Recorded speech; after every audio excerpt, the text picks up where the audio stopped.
भद्रं कुरु चासनं समुद्रवसने देवी पर्वतस्थमण्डले। अमृत वाले में ग्रुप में सेंड कर दीजिएगा।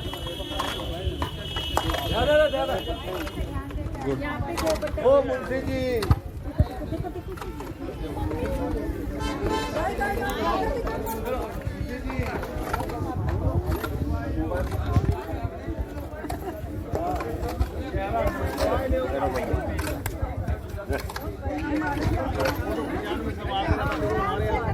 मुंबई से आओ है कैमरा था मुंबई से आए हैं फिल्म इंडस्ट्री से आए हैं।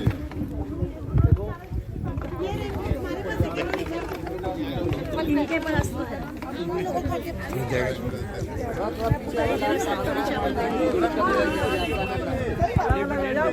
लोगों को देख के चमक जाएगी आगे मत बढ़ो आप सब होगा भीड़ में थोड़ा शांति बना के रखिए जो तिलकर्मी बना के रखिए अगर हाथ बाहर गिराए तो हो जाएगा।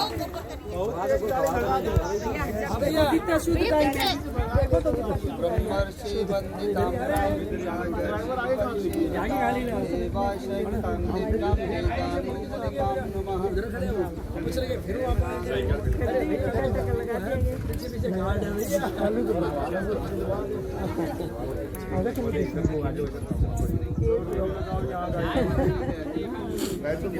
उठे गाय उठे हाँ भाई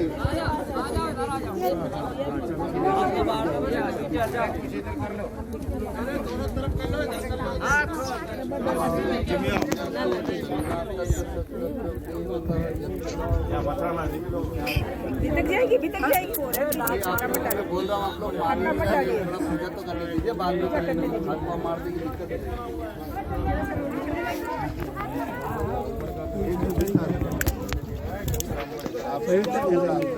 आप लोग थोड़ा सा पीछे में गौशाला से थोड़ा नाश्ता खाने दे दीजिए। वो बराबर लग रहा है हाँ गौ माता की जय महाराज की जय। अब अपने हिसाब से आप लोग हाथ जोड़ लीजिए प्रार्थना कर लीजिए। हाँ बस देखो अच्छा पीछे हटके अरे पीछे आइए। मंजू दे दे आजा मंजू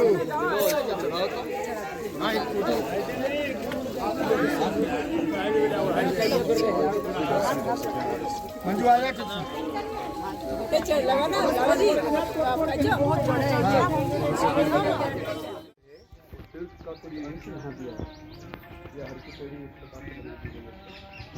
जैसे अपने उत्तराखंड की जो चार धाम की यात्रा है वही चार धाम की यात्रा अपने यहाँ विराजमान है। केदारनाथ, बद्रीनाथ, हरिद्वार और गंगोत्री यमुनोत्री। तो यहाँ चारों धामों का एक रूप ही दर्शन है। जैसे हम उत्तराखंड में जाते हैं केदारनाथ में तो वहाँ तो बर्फ का पहाड़ है, वो यहाँ केदारनाथ में दर्शन करते हैं तो यहाँ पत्थर का पहाड़ है वो सफ़ेद है, उसे बर्फ का रूप दिया हुआ है।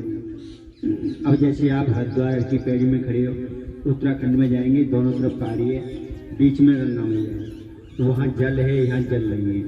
हर की पैड़ी हमारी यहाँ आरती होती है उत्तराखंड में, वहाँ 5 सीढ़ियाँ बनी हुई हैं, वो हर की पौड़ी है।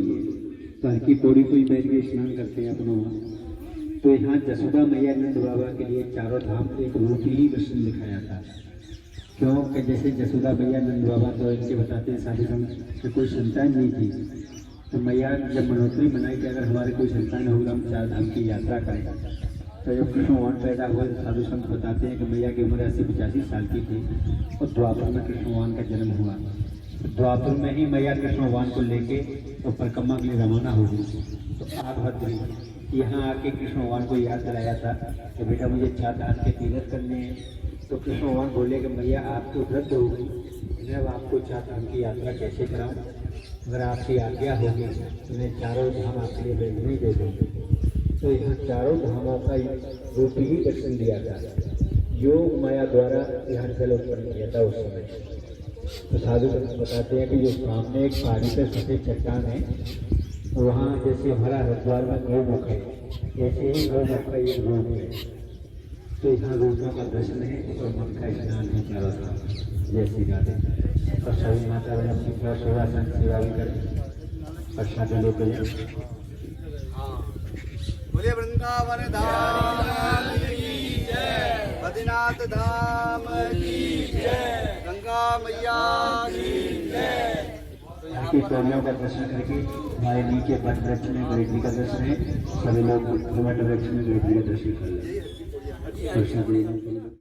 बद्रीनाथ हो गया, वैसे इस पहाड़ी के पीछे गंगोत्री जमुनोत्री है और वहाँ पर भी अब सूखा क्षेत्र हो गया, कुछ भी अंश नहीं। जैसे यहाँ पर बस सीढ़ी इन लोगों ने बना दी और हम लोग को दिखाया, बस वैसे ही वहाँ पर भी थोड़ा सा भाग है। तो वो जंगल झड़ने के बीच में से ऐसा रास्ते से जाना पड़ेगा गाड़ी को लेकर के, इसलिए वहाँ ना जा करके हम लोग अभी केदारनाथ चल रहे हैं, क्योंकि केदारनाथ में चढ़ाई है और समय भी 12:30 बज गया है ना, तो 1 घंटा 1.5 घंटा उसमें लग जाएगा। तो इसलिए पहले ही समझ लीजिए कि वहाँ चढ़ाई देख करके ही समझ जाएगा कि भाई हम चढ़ पाएंगे कि नहीं चढ़ पाएंगे। तो वहाँ स्वतंत्रता है, गाड़ियाँ लग जाएंगी, अपने हिसाब से आप लोगों को चढ़ना है। और वो तो वहाँ देख के पता चल जाएगा आपको, पहाड़ी देख करके। 350 सीढ़ियाँ हैं। जबरदस्ती नहीं है, प्रेम से जो जा सकेगा वही वहाँ पर जाएगा और ऊपर से दर्शन करके आएगा। बाकी जो नहीं जा पाएंगे वो नीचे बैठ करके अपना भजन करिए, कीर्तन करिए। नीचे गौरी कुंड है और बगीचा। हाँ, नीचे गौरी कुंड और बगीचे है, वहीं बैठ करके अपना भजन कीजिएगा। वहीं पर अपना हम जब लौट के आ जाएंगे तो वहीं पर प्रसाद होगा। और वहाँ जो केदारनाथ जी के दर्शन हैं, ये लोग बता रहे हैं कि उसमें एक व्यक्ति प्रवेश करेगा। वहाँ कम जगह है, वहाँ एक व्यक्ति जाएगा, दर्शन करेगा, फिर आएगा, फिर दूसरा। तो इसलिए वहाँ थोड़ा विलम्ब हो सकता है। तो जो चलने की सामर्थ्य वाले हैं वही लोग ऊपर वहाँ पर चढ़ेंगे।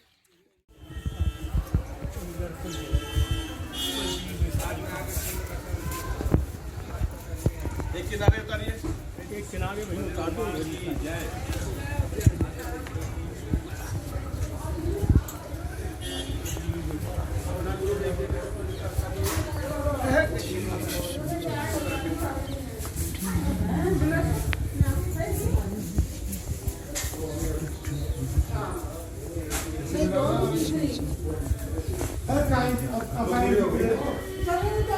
बद्री नारायण की गौशाला है।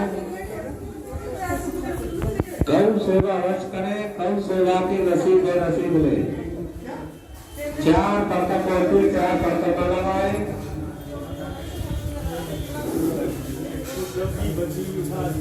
गौ सेवा, गौ सेवा, सत सेवा। प्रसाद सब घर से लेते जाए। गौ सेवा की नसीब है, नसीब ले। गौ सेवा, गौ सेवा, सत सेवा। पिछली तरफ प्रसाद है, प्रसाद पाए जो प्रसाद पाले। एक हमारा इनके बद्री विशाल की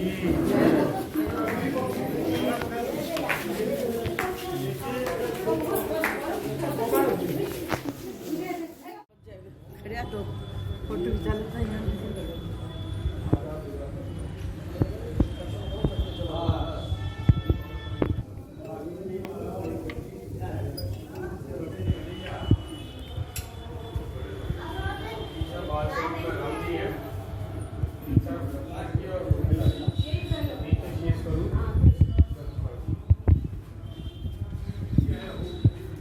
उर्मिला जी और लक्ष्मण जी का दर्शन। तो मुझे लगता है ये भारतवर्ष का दुर्लभ मंदिर होगा। लक्ष्मण जी और उर्मिला जी का कहीं लक्ष्मण जी का, लक्ष्मण जी और उर्मिला जी, लक्ष्मण जी और उर्मिला जी। नहीं है वहाँ, लक्ष्मण जी और उर्मिला जी। चलो जल्दी जल्दी आप जाओ, करते जाओ।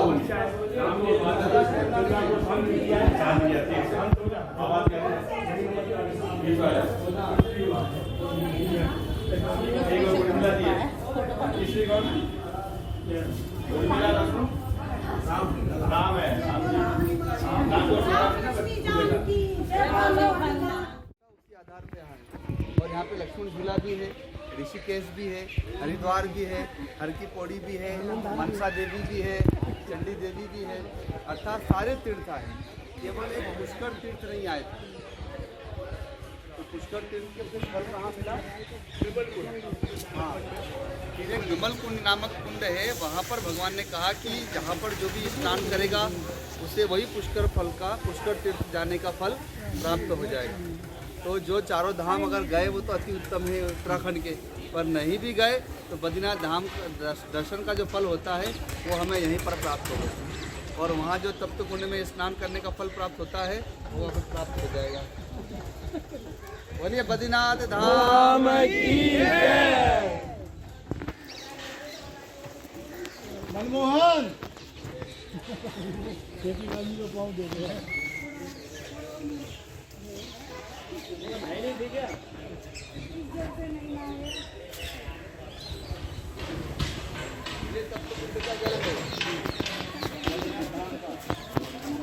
बोल बद्री विशाल की जय।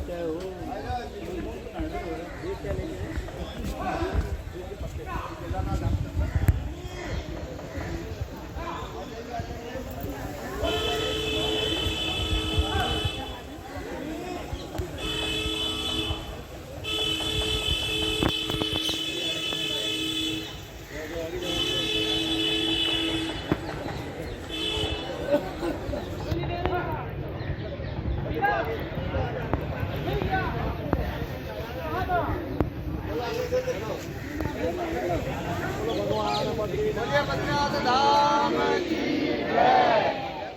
देवी देवता 68 करोड़ मूर्तियों का जिसमें वास है, जिसका दर्शन मात्र ही भगवान के दर्शन के समान है, जिसके चरण की धूल सद्गुरु के चरणों की धूल के बराबर है, भगवान के चरण रज के समान है, जो पुकारती है ओम और अम्बा की धूल प्रकटती है। हम कहीं किसी कार्यवश जा रहे हो और हमें गो का दर्शन हो जाए तो हमारा मंगलमय कार्य पूर्ण होता है। ऐसे बहुत सारी गो माता ने देवी शक्तियाँ विराजमान हैं। यहाँ तक कि जो वर्तमान में रोग हो रहे हैं, बड़े बड़े शुगर, कैंसर और कोरोना जैसी महामारी तो कोई भी रोग नहीं है ना, गो माता यहाँ पर समाधान ना कर सकती।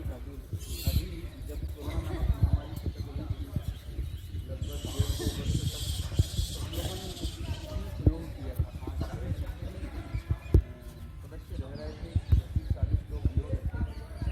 हम लोगों ने प्रातःकाल जबकि हम संतों को चाय नहीं देते हैं, जो भी स्टाफ और दूसरे चाय देते थे रोज प्रातःकाल सबको गो माता का पंचगव्य बनाकर खिलाया जाता था। तो 2 वर्षों में किसी को कभी जुकाम भी नहीं है। कोरोना जैसी महामारी से दूर की बात है, क्योंकि घरों में तो आप लोग अंदर रह सकते हैं, बंद रह सकते हैं, लेकिन आश्रम को बंद करना बड़ा कठिन है। वहाँ तो बाहर से आना जाना रोज आदि थोड़ा बहुत तो होता ही है, टाइम पर जाना आना और सब्जी आदि का आना जाना। तो ऐसी परिस्थितियों में एकमात्र गो माता का जब देखा अभी हम लोगों ने गो माता सबकी रक्षा करती है। और हम लोगों ने यह भी देखा है, अनुभव भी किया है, यदि कोई अपने घर में गायों को रखता है तो गो माता उसके दुख को अपने ऊपर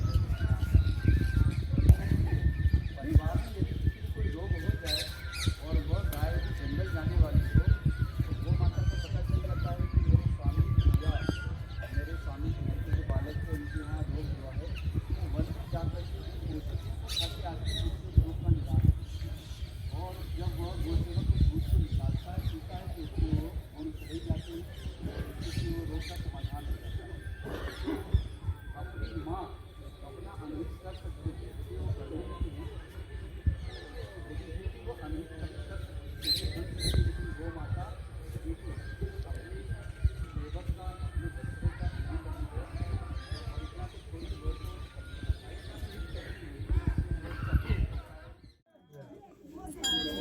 बोले केदारनाथ भगवान की, केदारेश्वर महादेव की जय, चारों धामों की जय।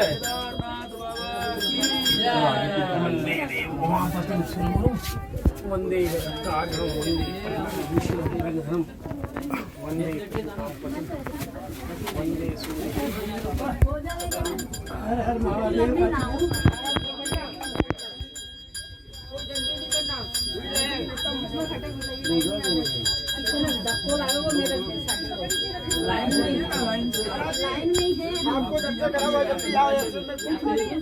मेरे साथ है ही मेरे पुजारी दर्शन कराए वाले है ही मेरे पास। आप कहाँ पर है? सिक्का उठा ले, कोई बात नहीं, हम कर लेंगे।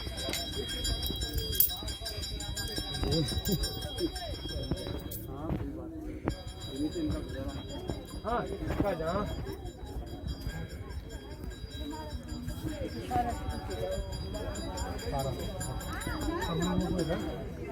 ऐसे ही निकल के आ जाए या तो